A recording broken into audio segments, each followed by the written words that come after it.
ನನ್ನ ಹೆಸರು ರಮೇಶ್. ನನ್ನ ಅಣ್ಣನಿಗೆ ಮದುವೆ ಆಗಿದೆ ಮತ್ತು ಅತ್ತಿಗೆ ಹೆಸರು ವಾಣಿ. ಅಣ್ಣ ಅತ್ತಿಗೆ ಇಬ್ಬರು ಕೆಲಸಕ್ಕೆ ಹೋಗ್ತಾರೆ. ಅತ್ತಿಗೆ ನೋಡೋಕೆ ಚೆನ್ನಾಗಿದ್ದಾರೆ, ಆದರೆ ಅವರಿಗೆ ಮನೆ ಕೆಲಸ ಮಾಡೋದ್ರಲ್ಲಿ ಅಷ್ಟೇನು ಇಷ್ಟವಿಲ್ಲ. ಮನೆಯಲ್ಲಿ ಇದಕ್ಕೆ ಬೇಜಾರೇನಿಲ್ಲ, ಯಾಕಂದ್ರೆ ಮನೆ ಕೆಲಸದವರು ಇದ್ದಾರೆ. ಅವರು ಕೆಲಸಕ್ಕೆ ಹೋಗಿ ಬಂದು ಅವರಿಗೆ ಆಗೋ ತಕ್ಕ ಮಟ್ಟ ಕೆಲಸ ಮಾಡುತ್ತಾರೆ. ಅಣ್ಣನಿಗೂ ಕೆಲಸ ಜಾಸ್ತಿ, ಆದರೂ ಅತ್ತಿಗೆ ಎಲ್ಲರಿಗೂ ಇಷ್ಟ ಆಗ್ತಾರೆ, ಯಾಕಂದ್ರೆ ಅವರಿಗೆ ಇರೋದು ಒಳ್ಳೆ ಮನಸ್ಸು ಮತ್ತು ಎಲ್ಲರನ್ನೂ ಬಾಂಧವ್ಯದಿಂದ ಮಾತನಾಡಿಸುತ್ತಾರೆ. ಮೊದಲು ಅಣ್ಣ ಅತ್ತಿಗೆ ಮಧ್ಯೆ ಎಲ್ಲ ಚೆನ್ನಾಗಿರುತ್ತೆ, ಆದರೆ ಆಮೇಲೆ ಅವರು ಜಗಳ ಆಡ್ತಿರೋದು ನನ್ನ ಗಮನಕ್ಕೆ ಬರುತ್ತೆ. ಅವರು ಸುಮ್ಮನೆ ಅಪ್ಪ ಅಮ್ಮ ಮುಂದೆ ನಾವಿಬ್ರು ಚೆನ್ನಾಗಿದ್ದೀವಿ ಅಂತ ನಾಟಕ ಆಡ್ತಿದ್ದಾರೆ. ನನ್ನಿಂದಲೂ ವಿಷಯ ಮುಚ್ಚಿಡೋದಕ್ಕೆ ಇಬ್ಬರು ಪ್ರಯತ್ನ ಪಡುತ್ತಿದ್ದಾರೆ. ನಾನು ಅಣ್ಣನ ಹತ್ತಿರ ಇದರ ಬಗ್ಗೆ ಮಾತಾಡೋಣ ಅನ್ಕೊಂಡೆ, ಆದರೆ ಅವನು ಎಷ್ಟೇ ಆದರೂ ದೊಡ್ಡವನು. ಅವನೇ ಹೇಳಿ ನಾನು ಸಮಯ ನೋಡಿ ಸ್ವಲ್ಪ ದಿನ ಕಾದು ಆಮೇಲೆ ಕೇಳೋಣ ಅಂತ ಸುಮ್ಮನಾದೆ. ಆದರೆ ಒಂದು ದಿನ ಸಂಜೆ ನಾನು ಮಾಡಿ ಮೇಲೆ ಹೋಗಿದ್ದೆ. ಆವಾಗ ಅತ್ತಿಗೆ ಒಂದು ಮೂಲೆಯಲ್ಲಿ ಕುಳಿತುಕೊಂಡು ಅಳುತ್ತಿದ್ದಾರೆ. ನನಗೆ ಅದನ್ನು ನೋಡಿ ಗಾಬರಿಯಾಯಿತು. ಯಾಕೆ ಅತ್ತಿಗೆ ಇಲ್ಲಿ ಕುಳಿತುಕೊಂಡು ಅಳುತ್ತಿದ್ದೀರಾ? ಅತ್ತಿಗೆ ನನ್ನನ್ನು ನೋಡಿ ನನ್ನ ಕೈಯನ್ನು ಹಿಡಿದು ಇನ್ನೂ ಜೋರಾಗಿ ಅಳೋಕೆ ಶುರು ಮಾಡ್ತಾರೆ. ನಾನು ಸಮಾಧಾನ ಮಾಡಿದೆ. ಅವರು ಸ್ವಲ್ಪ ಹೊತ್ತು ಅತ್ತು ಆಮೇಲೆ ಅವರ ಕೋಣೆಗೆ ಹೋದರು. ಹಾಗೆ ಒಂದು ರಾತ್ರಿ ಏನಕ್ಕೆ ಅದಕ್ಕೆ ಅತ್ತಿಗೆ ಅಳ್ತಿದ್ದೀರಾ, ಏನಿರಬಹುದು ಕಾರಣ ಅಂತ ನೂರಾರು ಯೋಚನೆ. ಮರುದಿನ ನಾನು ಅತ್ತಿಗೆಯನ್ನು ಕೇಳಿದೆ ಯಾಕೆ ಅಂತ. ಅದಕ್ಕೆ ಅಳ್ತಾನೆ ಇದ್ರು. ಅವರು ಮುಖ ಸಪ್ಪಗೆ ಮಾಡಿಕೊಂಡು, ನಿನಗೆ ಹೇಳಿದರೆ ಅರ್ಥ ಆಗಲ್ಲ, ಇವಾಗ ನಿನಗೆ ನಾನೇನು ಹೇಳೋಕೆ ಆಗಲ್ಲ ಅಂತ ಕಳಿಸ್ಬಿಟ್ರು. ಅಣ್ಣ ಕೆಲಸದ ಮೇಲೆ ಮುಂಬೈಗೆ ಹೋಗಬೇಕು ಅಂತ 2 ದಿನ ಹೋಗ್ತಾನೆ. ಅತ್ತಿಗೆ ಅಣ್ಣ ಹೋದ ಅಂತ ಖುಷಿಯಲ್ಲಿದ್ದಾರೆ. ನನಗೆ ಇದು ವಿಚಿತ್ರವೆನಿಸಿತು. ನಾನು ಅತ್ತಿಗೆಯನ್ನು ಕೇಳಿದೆ, ಗಂಡ ಹೋದರೆ ಬೇಜಾರಾಗಬೇಕಲ್ವಾ, ಅದಕ್ಕೆ ಖುಷಿಯಾಗಿದ್ದೀರಾ ಅಂತ.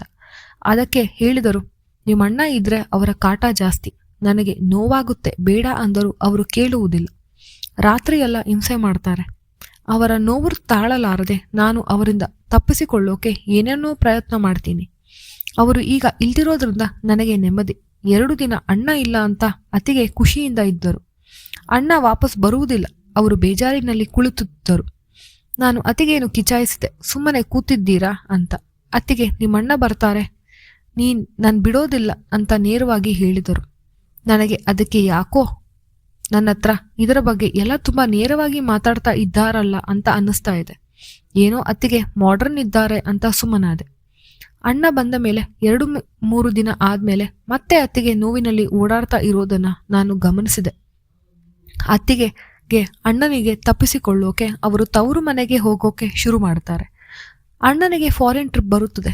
2-3 ತಿಂಗಳು ಅವರು ಕೆಲಸದ ಮೇಲೆ ಹೋಗುವ ಸಂದರ್ಭ ಬರುತ್ತದೆ. ಆವಾಗ ಅತ್ತಿಗೆಗೆ ಖುಷಿಯಿಂದ ಅಣ್ಣನನ್ನು ಕಳಿಸುತ್ತಾರೆ.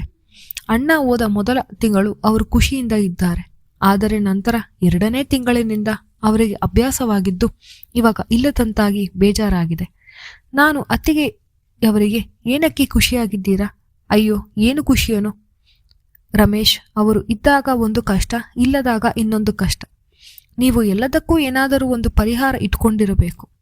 ಒಂದು ಪರಿಹಾರ ತಲೆಯಲ್ಲಿ ಓಡ್ತಾ ಇದೆ, ಆದರೆ ಅದನ್ನು ಹೇಗೆ ಮಾಡೋದು ಅಂತ ಗೊತ್ತಾಗ್ತಾ ಇಲ್ಲ.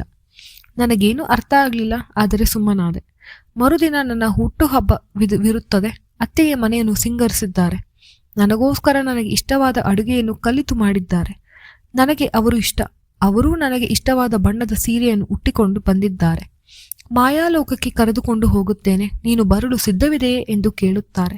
ಆ ಮೋಹಕನ ಕೈಯಲ್ಲಿ ನಾನು ಹೌದು ಎಂದು ಹೇಳುತ್ತಾನೆ. ಅವರ ಕೋಣೆಗೆ ಕರೆದುಕೊಂಡು ಹೋಗಿ ನನ್ನನ್ನು ಕೂರಿಸಿ, ಇಂದು ನಿನಗೆ ಸ್ವರ್ಗದ ಬಾಗಿಲನ್ನು ನಾನು ತೆರೆಯುತ್ತೇನೆ, ನೀನು ಸ್ವರ್ಗವನ್ನೇ ನನಗೆ ನೀಡಬೇಕು. ಅತ್ತಿಗೆ, ಮಲ್ಲಿಗೆ ಹೂವನ್ನು ನಾನು ಕೈಯಿಂದ ತೆಗೆಯುತ್ತೇನೆ. ಮಲ್ಲಿಗೆ ಹೂವಿನ ಘಮ ಕೋಣೆ ತುಂಬ ಪಸರಿಸಿದೆ. ನಾನು ಅವರು ಹೇಳಿದಂತೆ ಕೇಳುತ್ತಿದ್ದೆ, ಯಾಕಂದ್ರೆ ಇದರ ಬಗ್ಗೆ ನನಗೇನು ಗೊತ್ತಿಲ್ಲ. ಅತ್ತಿಗೆ ನಿಧಾನಕ್ಕೆ ಎಲ್ಲವನ್ನು ಹೇಳುತ್ತಾರೆ. ಅತ್ತಿಗೆ ಬಹಳ ದಿನ ಆಗಿದ್ದರಿಂದ ಸಲೀಸಾಗಿ ಮುನ್ನುಗ್ಗುತ್ತದೆ. 4-5 ಬಾರಿ ಒಳಗೆ ಬಂದ ಮೇಲೆ ತೃಪ್ತಿಗೊಂದು ಅಲ್ಲಿಗೆ ನಿಲ್ಲುತ್ತದೆ. ಸುರಂಗದಲ್ಲಿ ನೀರನ್ನು ಹರಿಸಿದ ಮೇಲೆ ಎಂಥವರಿಗೂ ಸಮಾಧಾನ. ಅತ್ತಿಗೆ ಮೊದಲ ಬಾರಿಗೆ ನಾನು ಇಷ್ಟು ಸಮಾಧಾನದಿಂದ ಇಷ್ಟಪಟ್ಟು ಖುಷಿಯಿಂದ ಇದ್ದನ್ನು ನಾನು ಅನುಭವಿಸಿತ್ತು.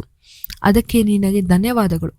ನನ್ನ ಜೀವನದಲ್ಲಿ ನಡೆಯುತ್ತಿರುವ ಕಷ್ಟದ ದಿನಗಳನ್ನು ನೀನು ಅರಿತುಕೊಂಡು ನನಗೆ ಇಂಥ ಖುಷಿಯನ್ನು ನೀಡಿದ್ದೀಯ. ನಿನ್ನ ಅಣ್ಣನಿಂದ ನನಗೆ ಆಗುತ್ತಿರುವ ಕಷ್ಟ ನನಗೆ ಮಾತ್ರ ಗೊತ್ತು. ಭಯಪಡುತ್ತಿದ್ದ ನನ್ನನ್ನು ನೀನು ಇಂದು ಹೀಗೂ ಇರಬಹುದು ಎಂದು ತೋರಿಸಿದೆ. ಅದಕ್ಕೇನು ಅತ್ತಿಗೆ, ನನಗೇನು ಗೊತ್ತಿರಲಿಲ್ಲ. ನೀವು ಹೇಳಿದ ಹಾಗೆ ನಾನು ಮಾಡಿದೆ. ಅಣ್ಣ ಬರುವುದು ಇನ್ನ 2 ತಿಂಗಳಾಗುತ್ತದೆ. ನನಗೆ ಈ ಸುಂದರ ಅನುಭವವನ್ನು ಅವರು ಬರುವವರೆಗೂ ದಯವಿಟ್ಟು ನೀಡು. ಅತ್ತಿಗೆ, ನನಗೆ ನಿಮ್ಮ ಖುಷಿಯೇ ನನ್ನ ಖುಷಿ. ನೀವು ಹೇಳಿದ ಹಾಗೆ ಆಗಲಿ. ನೀವು ಅಣ್ಣ ಖುಷಿಯಾಗಿದ್ದರೆ ನನಗೆ ಅಷ್ಟೇ ಸಾಕು. ನೀವು ಖುಷಿಯಾಗಿರೋದನ್ನ ನಾನು ಸಹಾಯ ಸಾಧ್ಯವಿದೆ ಎಂದರೆ ನನ್ನದೇನು ಅಭ್ಯಂತರವಿಲ್ಲ. ಅತ್ತಿಗೆ 2-3 ತಿಂಗಳು ಆನಂದದಿಂದ ಖುಷಿಯಾಗಿದ್ದರು. ನನಗೂ ಸಮಾಧಾನವಾಯಿತು. ಆದರೆ ಅಣ್ಣ ಬಂದ ಮೇಲೆ ನಾನು ಅದನ್ನು ಮುಂದುವರಿಸಲಿಲ್ಲ. ಅವರು ಅಣ್ಣನ ಜೊತೆ ಚೆನ್ನಾಗಿರಲಿ ಅಂತ ನಾನು ಆಶಿಸುತ್ತೇನೆ. ಈ ಕತೆ ನಿಮಗೆ ಇಷ್ಟವಾದರೆ ದಯವಿಟ್ಟು ಲೈಕ್ ಮಾಡಿ ಮತ್ತು ಚಾನಲ್ನನ್ನು ಸಬ್ಸ್ಕ್ರೈಬ್ ಮಾಡಿ. ಸಾಧ್ಯವಾದರೆ ನಿಮ್ಮ ಸ್ನೇಹಿತರಿಗೂ ಇದನ್ನು ಶೇರ್ ಮಾಡಿ. ಧನ್ಯವಾದಗಳು.